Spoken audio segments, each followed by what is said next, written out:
Olá pessoal, eu sou Fabiana Bigão e nesse workshop eu vou te explicar sobre as 6 habilidades que vão garantir o seu trabalho nos próximos anos. Eu também vou te mostrar como que pessoas comuns alavancaram suas carreiras desenvolvendo essas habilidades. Você pode inclusive assistir a vídeos de depoimentos que estão aqui debaixo do vídeo desse workshop e verificar os comentários que também estão escritos aqui embaixo.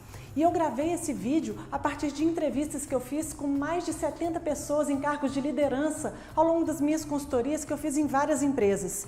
E tudo que esses líderes falaram, eles estão de acordo com pesquisas feitas em milhares de líderes apresentados em relatórios de gestão mais respeitados do mundo. E todos esses líderes, eles apontam as mesmas habilidades que eles buscam nos profissionais e muitas vezes eles não encontram. Quais são essas habilidades? Mas antes, eu queria te perguntar uma coisa. Você já viu a quantidade de reportagens falando do poder da tecnologia para substituir o homem? Da quantidade de postos de trabalho que estão deixando de existir em função da tecnologia? Pois é, isso é coisa de hoje, isso não é coisa do futuro, não.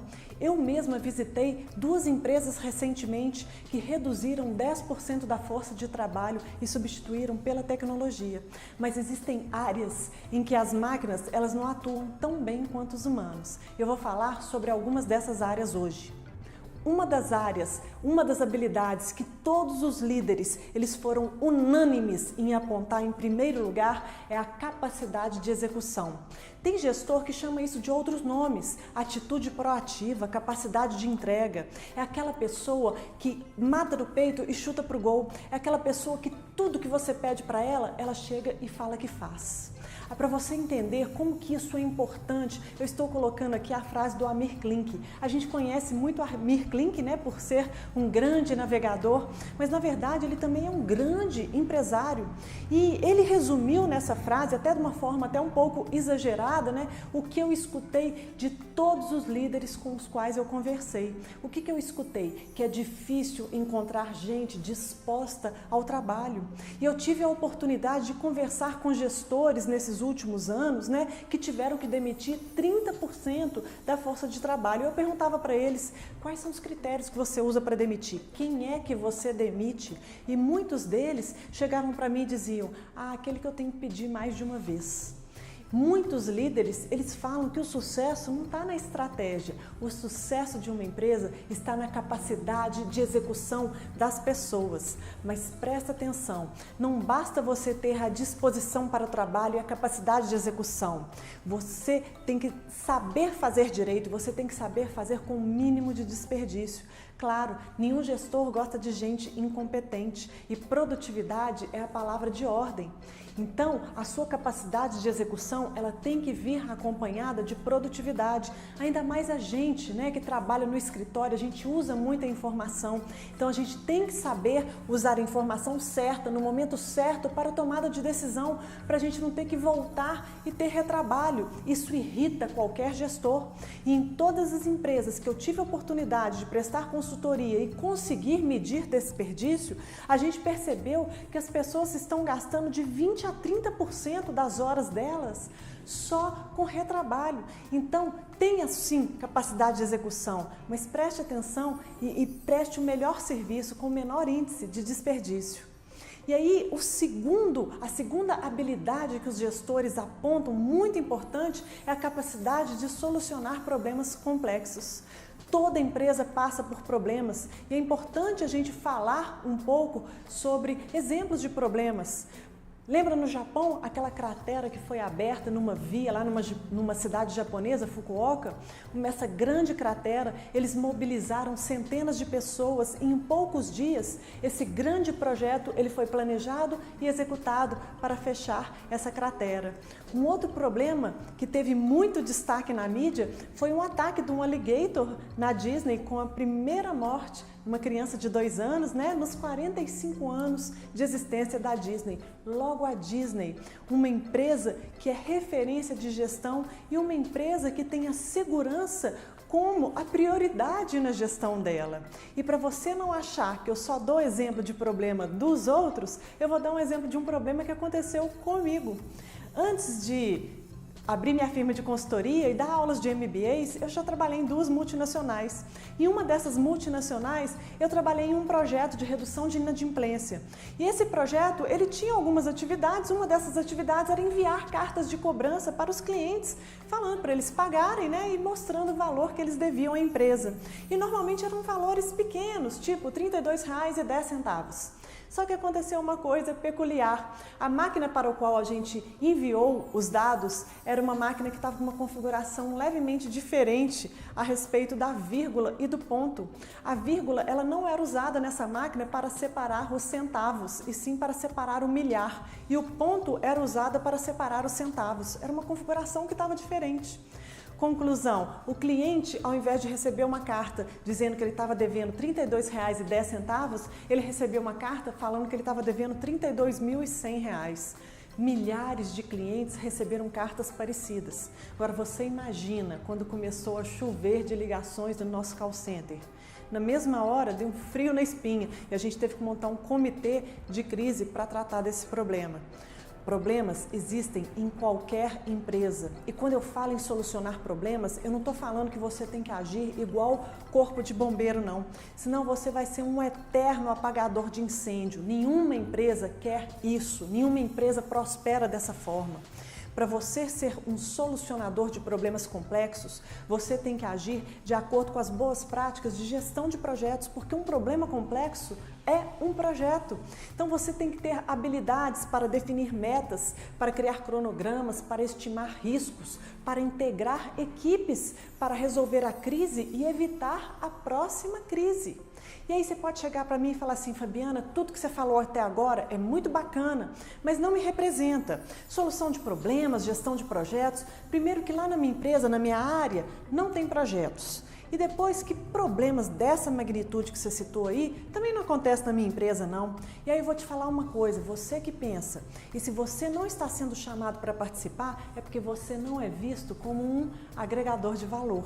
Se você está preparado, as oportunidades surgem. E eu tenho exemplos de centenas de alunos que depois que eles aprenderam temas conosco, eles voltaram para nos falar. Depois que eu aprendi, eu tive a oportunidade. E agora eu vou te mostrar o exemplo de apenas uma aluna, a Vivian, que trabalhava numa área de custos e mesmo assim, depois de aprender gestão de projetos, ela teve a oportunidade de ser líder técnica de um projeto. Dá uma olhada.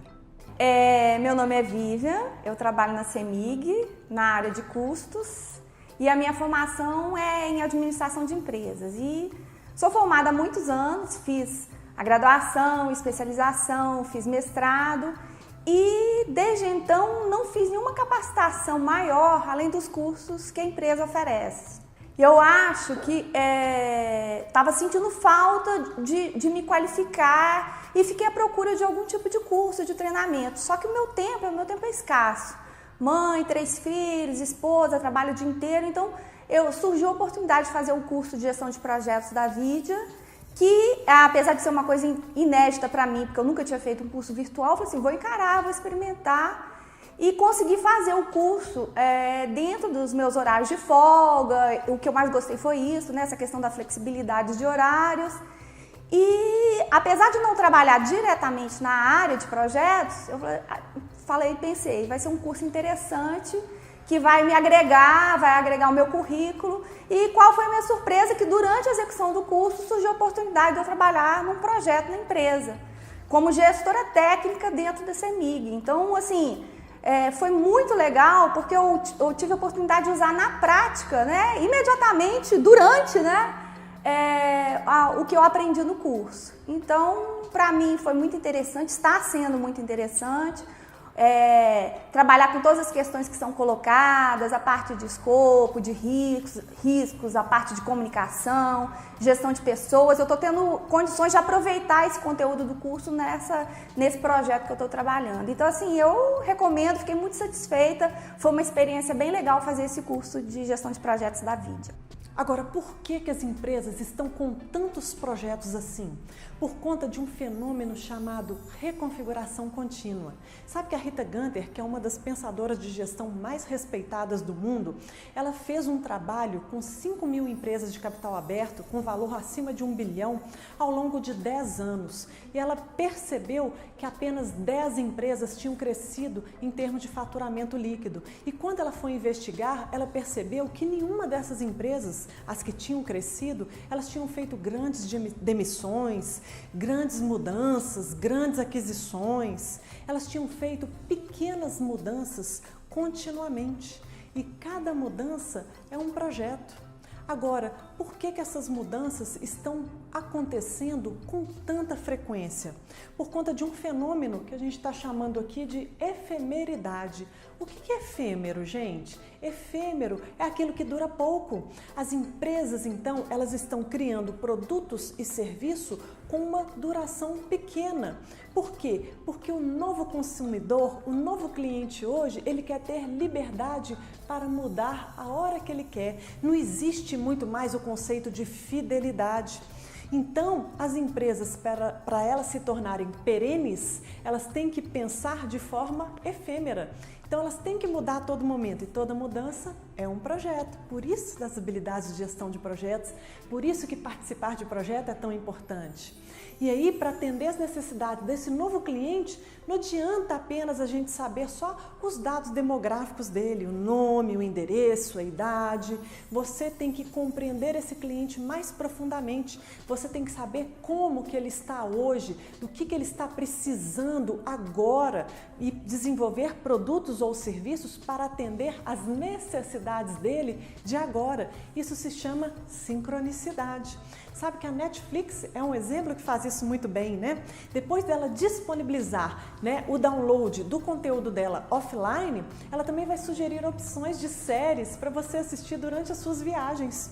E ela vai montar uma lista para você de acordo com a duração do seu voo, ou então com o trajeto lá da estrada que você vai estar. Ou seja, se você fizer uma viagem do Rio de Janeiro para São Paulo, por exemplo, que é um trajeto de 5 horas, ela pode te oferecer um exemplo, a primeira temporada lá do The Crown. Olha só que legal, isso é sincronicidade.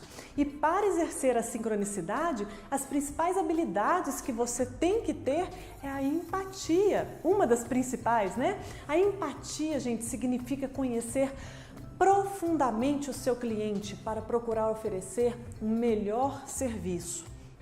Quem usa muito a empatia é o Design Thinking, né? Que é um tema, né? Uma matéria, uma disciplina que está muito usada hoje em dia, sendo muito usada hoje em dia pela inovação. Inclusive no nosso curso, na nossa plataforma, o curso de inovação com Design Thinking, a professora Alexandra Utner, ela mostra 4 casos reais que ela implantou em 4 empresas diferentes aqui no Brasil, uma do setor bancário, uma da área de delivery de alimentos naturais, um da área de cosméticos e um da área hospitalar. São 4 empresas que por meio do Design Thinking usaram ferramentas para ter a empatia e conseguiram prestar melhores serviços para os seus clientes e lucrar com isso. E aí, uma outra habilidade que os líderes destacam muito nas pessoas para ajudar a empresa a prosperar e para as próprias pessoas prosperarem e conseguirem alavancar suas carreiras é a gestão de pessoas. Ela é uma habilidade que eles destacam muito por vários motivos. Um deles é o seguinte: para solucionar problemas hoje em dia, para participar de projetos, as pessoas precisam interagir muito com outras pessoas, porque ninguém realiza nada sozinho hoje em dia. Então, para interagir com outras pessoas, a gente tem que ter habilidades de liderança e gestão de pessoas, sim. Não são habilidades apenas para quem está em cargo de gestão. E outra coisa, se você não tem um cargo de gestão, mas tem essas habilidades, você se destaca perante outras pessoas. E mais, muitas pessoas chegam para mim e falam que querem ter a oportunidade de ter um cargo de gestão. Ora, se você quer ter essa oportunidade, você precisa desenvolver essa habilidade antes. Inclusive, a gente teve um ex-aluno nosso que tinha uma capacidade de execução tremenda, mas ele carecia muito de habilidades para lidar com pessoas. E aí ele fez uma atividade de gestão de carreira conosco e desenvolveu essas habilidades de liderança. Você pode falar que é coincidência, mas depois que ele fez esse trabalho e esse desenvolvimento no curso de liderança, ele teve a oportunidade de substituir o gestor dele. Coincidência ou não, depois que ele esteve preparado, a oportunidade surgiu, assim como a Vivian. E uma outra habilidade importante que as pessoas estão prestando muita atenção, que os líderes estão prestando muita atenção, é a inteligência emocional. Por quê? Todo coach, todo gestor de carreira com o qual eu converso, eles falam a mesma coisa. As pessoas, elas estão sendo contratadas em função das habilidades técnicas delas, mas elas estão sendo demitidas por conta das atitudes. E olha, estudos científicos, eles têm mostrado que existem traços de personalidade nossos que podem nos prejudicar no trabalho e na nossa vida pessoal. Todos nós temos. Agora, a notícia boa é que é possível a gente conseguir identificar essas emoções negativas e esses traços de personalidade e desenvolver habilidades para minimizar aqueles traços que não são tão positivos assim. E quando eu falo da inteligência emocional, eu coloco junto a comunicação interpessoal, que é muito importante e é uma área em que as pessoas costumam não dar tanta importância assim. Eu acho que é porque o brasileiro ele é muito comunicativo, mas isso não faz do brasileiro um bom comunicador. As pessoas elas não estão conseguindo comunicar as suas mensagens de forma satisfatória e isso tem gerado muito conflito desnecessário, tanto no ambiente de trabalho quanto na vida pessoal das pessoas. Olha, eu conversei recentemente com uma advogada que defende médicos, de processos médicos dos pacientes, né? E coincidentemente eu li uma pesquisa científica que explicava por que os médicos eles sofriam processos dos seus pacientes. Eu vou contar essa história dos médicos, mas isso pode ser expandido para qualquer profissional de qualquer área. Sabe que nessa pesquisa feita com médicos, eles gravaram centenas de conversas entre os médicos e os pacientes.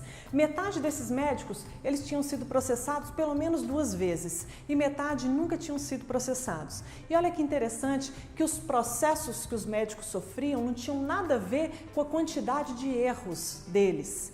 Nas análises, os cientistas eles perceberam que não existia diferença entre a quantidade e a qualidade de informação que os médicos davam para os pacientes. Mas quando eles retiravam o conteúdo da conversa e ficavam somente com a entonação de voz, eles percebiam quais falas dos médicos apresentavam hostilidade, arrogância, ansiedade. E com base apenas nisso, deu para prever quais eram os médicos que seriam processados, com base apenas na forma de se comunicar. Olha a importância da comunicação interpessoal. Bom, uma última habilidade que eu vou destacar, que é a 6ª habilidade que os líderes destacaram muito, mas não menos importante, é a capacidade de negociação. Olha, eu vou te falar uma coisa, um dos erros mais graves que eu vejo no ambiente corporativo é as pessoas acharem que técnicas de negociação, elas devem ser usadas apenas para obter vantagem em cima dos outros. Gente, isso pode até ser verdade quando você está negociando lagosta com um pescador ou quando você está negociando uma rede lá na praia. Agora, quando você está num ambiente corporativo, você está negociando muitas vezes interesses que são legítimos, mas são opostos entre as pessoas. Isso é comum nas organizações, com tantas pessoas de tantas áreas diferentes, é comum as pessoas terem interesses opostos, mas são interesses legítimos.